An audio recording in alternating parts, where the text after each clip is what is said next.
Keby som vám mala poradiť jeden drogerkový produkt, ktorý je podľa mňa najlepší pomere cena-kvalita, tak sú to určite maskary od Maybelline a konkrétne táto podľa mňa sadne úplne každému.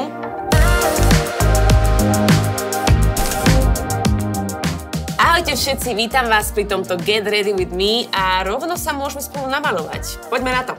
Dnes by som vám chcela ukázať, že je úplne možné si spraviť celý make-up s pomerne malým množstvom produktov a vôbec to nemusí stať majlán.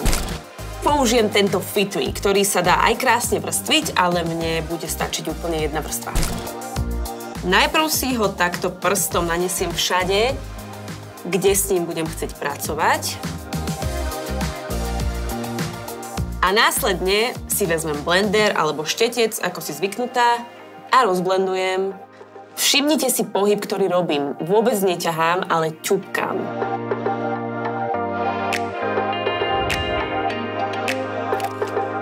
Teraz si trošku poďme dokresliť tvar obočia. Použijem túto ceruzku, ktorú som kedysi našla v drogerii. Prišla mi úplne basic, ale nakoniec mi nahradila všetky produkty na obočie.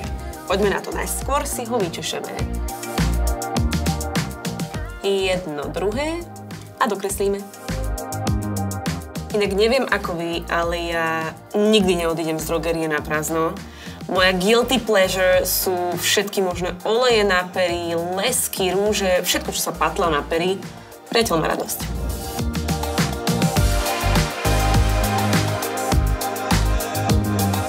Ready. Linka je najjednoduchší spôsob, ako zvýrazniť oči. Preto to spravíme dneska aj my. Použijeme túto ceruzku. Takže najprv si spravíme waterline sem dovnútra.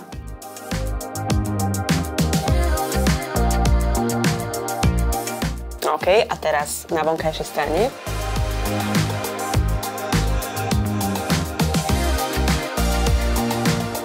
No pozrite sa, aký jednoduchý ťah a ako nám to krásne vie otvoriť to oko.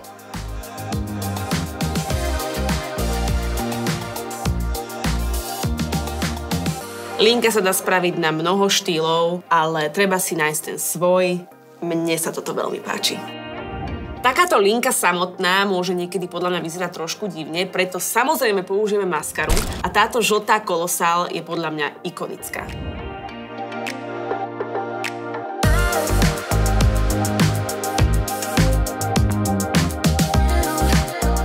Keby som vám mala poradiť jeden drogerkový produkt, ktorý je podľa mňa najlepší pomere cena-kvalita, tak sú to určite maskary od Maybelline a konkrétne táto podľa mňa sadne úplne každému. A keď aj vy máte nejaký produkt, ktorý by ste mi odporúčili, tak mi to prosím napíšte do komentárov. No a nakoniec to samozrejme chce niečo aj na pery. A dneska som vybrala obyčajný krásny rúž. Konkrétne tento ja osobne mám v niekoľkých farbách, pretože za tú cenu, halo. Inak podľa mňa toto je taký basic, ktorý by sme všetky mali mať vo svojej make-upovej taštičke, pretože sa dá s tým napríklad robiť toto.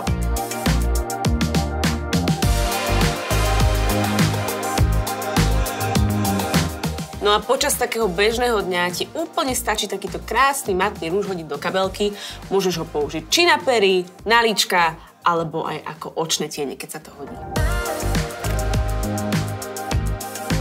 Tak toto bol môj celkom jednoduchý look s pár Maybelline produktami, ktoré veľmi ľahko zoženieš aj v drogerii. Ja na svoje osvedčené produkty nedám dopustiť, takže ak aj ty máš nejaké, prosím napíš mi do komentárov. Čaute!